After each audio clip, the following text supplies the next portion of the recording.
Before drilling a hole in the centre of the beta head, I'm going to show you first of all how to find and mark that centre. Now there's lots of mathematical methods to find the centre of a circle, however many of them aren't really applicable to small objects like this. So quick and easy method, you're going to basically put a 30cm ruler in the middle and try and make sure that this shape and this shape that we can see are the same size, the same volume. Once you've done that, you should then be able to draw two lines. And again, here I'm using a mechanical pencil. And this time, because the surface of the acrylic is rough, the pencil should stick. So these are technically known as chords. Once I've drawn those on, all I need to do then to find the centre is to connect the edges of the chords.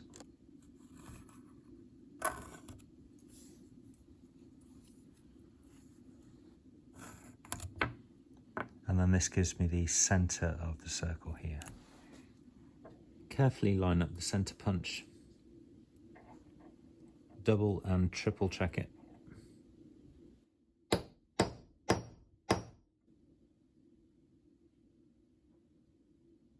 Before working with the pillar drill, you need to make sure that you're wearing eye protection, i.e. safety glasses.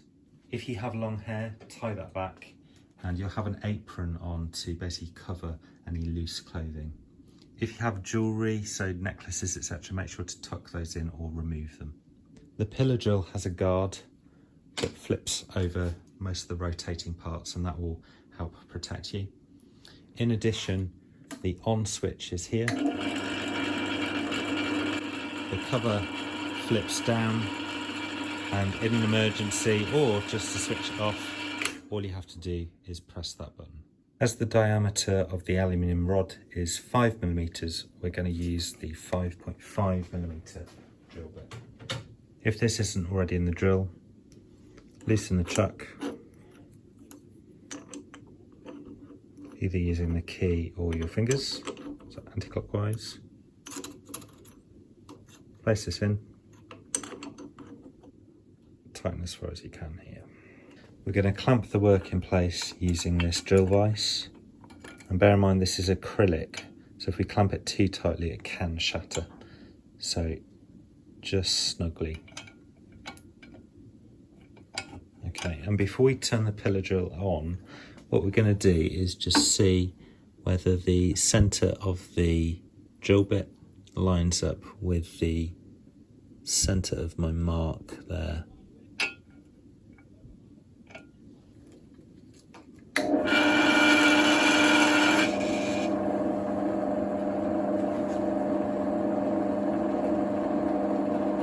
I'm just adjusting this slightly just to make sure that it is dead centre. So using my little gentle stroke just to begin with. I managed to indent that in the middle.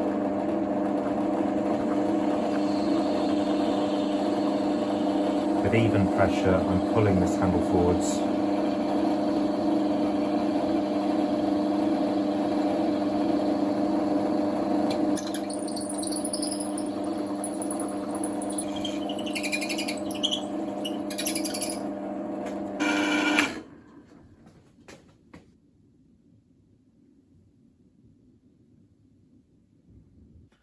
You'll notice that the acrylic has some saw marks in it still, and we're going to get rid of those by using a file. Your first job is to gently clamp the acrylic into a clamp. Now bear in mind that there's a hole in the middle, and acrylic is a brittle material, so if you squeeze this too hard it will just crack straight through. So snug but not too tight. There's two types of filing technique. The first one I'm going to show you is called cross filing. And instead of just filing back and forth like this, or back and forth like this, we're going to go in a diagonal pattern. You see mine wasn't quite tight enough there. Let's try again. So diagonal pattern like this. And the idea is that you're using as many of these teeth as you pass as possible. As I do this, it's a kind of pushing diagonal motion, and I'm keeping my fingers on the top surface to prevent them from getting trapped. You can also do this using your thumb as well, so thumb on the top, or thumb knuckle I should probably say. So cross filing. The second technique is called draw filing, and this is where you draw towards yourself, and it's actually quite useful for flat pieces like this. So, like so. Again, fingers on the top to avoid those getting trapped or cut. And our aim here is just to get rid of the grooves where we've got saw marks from the cutting. So cross filing, draw filing. Partway through, you can choose to rotate the piece, again clamping securely but not too tightly, and this will give you a new angle of attack for the teeth of the file.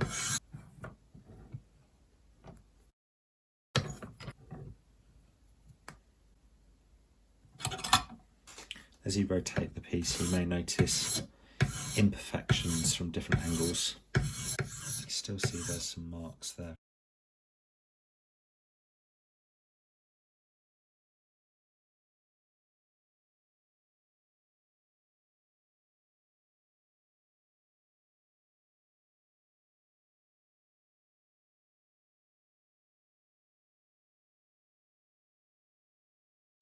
Okay, that's looking very good. So it won't be perfectly see-through, but it will be perfectly smooth. I'm now going to move on to the other side.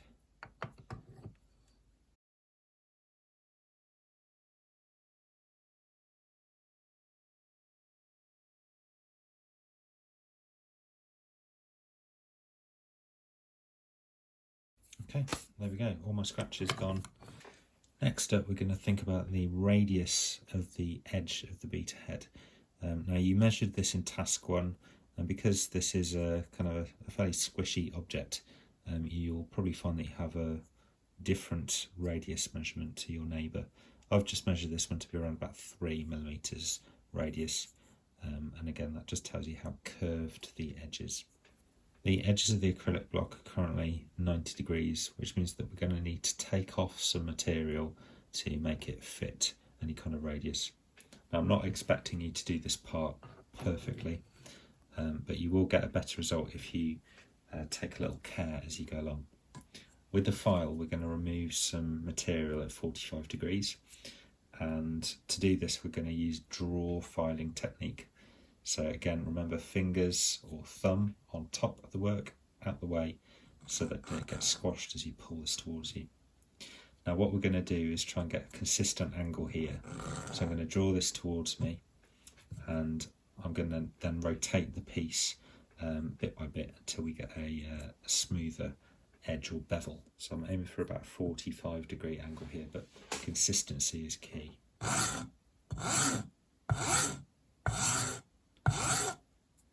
That's 5 strokes. 2, 3, 4, 5. And try to be really consistent with the angle here.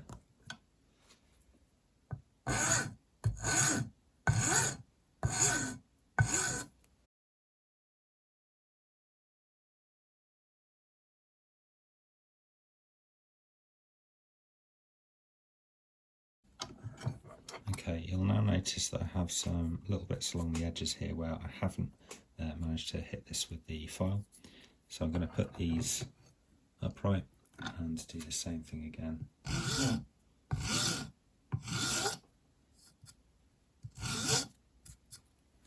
I'm looking for kind of a fairly even line on the top, so carefully does it.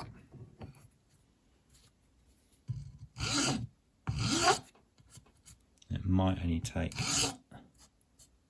3 strokes or so to make that, as I said, consistent.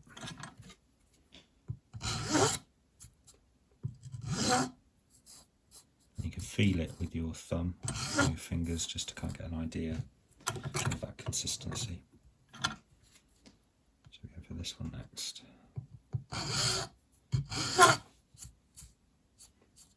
A little bit over there. So check after every stroke.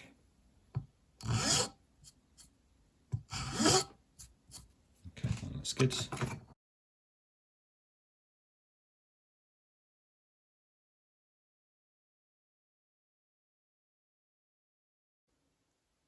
At this point I'm going to measure my radius, and you can see there's a little gap, which means that it's not quite the 3mm radius that I was hoping for. So I'm just going to be taking off a little bit extra material here. Again, consistency is key. So I'm going to start here and get my angle about 45 degrees.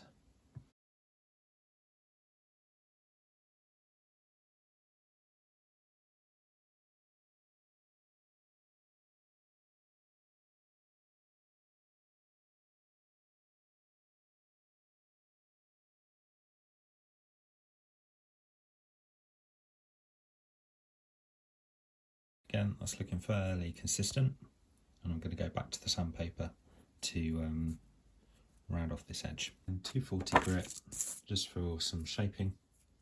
I'm going to start on the edge here and draw it towards me. A couple of strokes, rotate, a couple of strokes, rotate.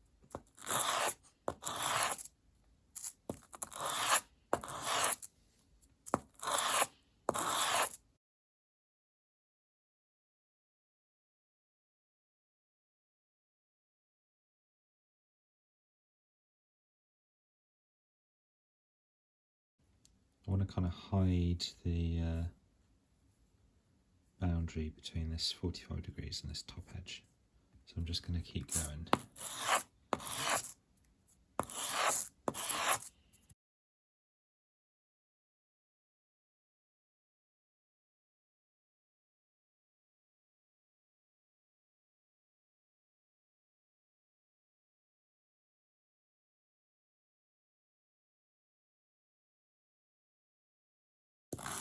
I'm now just sanding this edge just to try and make it as even as I can. Again, consistency here.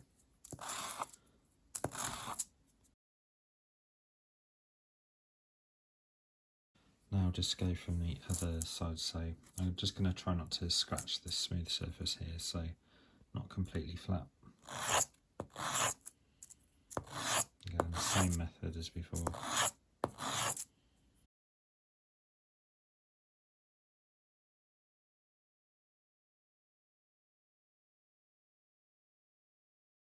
Okay, and looking at this, I'm now a lot closer to that 3mm radius that I was hoping for. Okay, after one final check, if you're happy with the shape, you can now basically go onto the polishing stage, where we're aiming to achieve a glassy finish like the side. So if you scratched this, you should be able to get this back up to a glassy finish by using the following grits of sandpaper. Next grit is 400, so I'm going to do the top and the sides with this.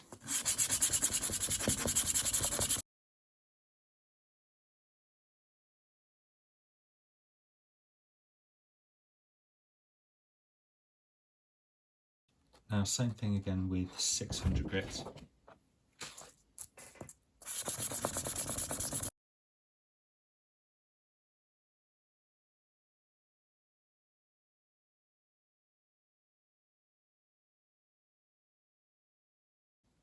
And now 1200 grit.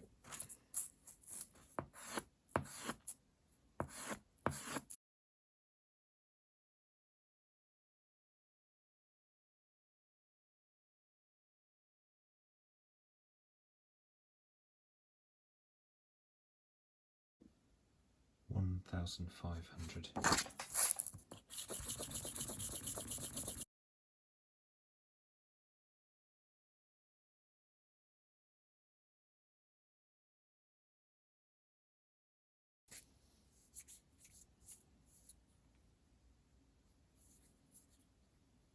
After this point, you can keep going up in grits, or you can use something called polishing or rubbing compound, which is quite fine grit foam effectively, that will basically get you to a polished finish with some elbow grease.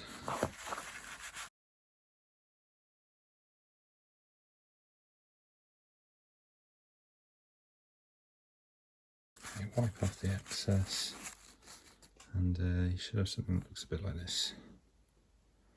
Now obviously you need to do the other side as well. Quite time consuming, but worth it for a fairly nice finish there.